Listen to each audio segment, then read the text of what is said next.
Men Eskibi kompaniyasi direktori Qurbonov Sarvarman. Toshkent davlat texnika universitetida ESMA bilan birgalikda o'tkazilgan hozir test jarayonida qatnashib chiqdim. Test yaxshi tuzilgan. Boshlanuvchi energiya auditorlari uchun bu test ko'nikmalar berish yoki olgan ko'nikmalarni sinash uchun yetarli darajada tuzilgan.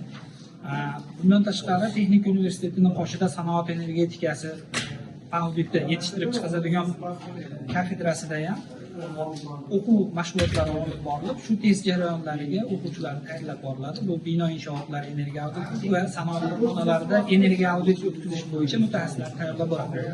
Ushbu dargohda men kuzatganlarim asosiy professor va tajribali mutaxassislar dars berar ekan, professor o'qituvchilar.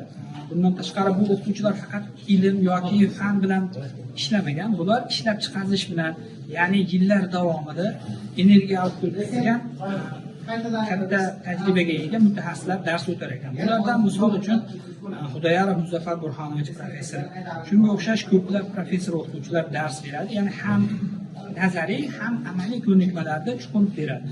Buning oqibatida bemalol testga kirgan odam testlarni bemalol yechib ketishi mumkin va yurtimizda kelajakda yaxshi energiya auditorlar bo'lib ishlab, o'zini hissasini qo'shishi mumkin.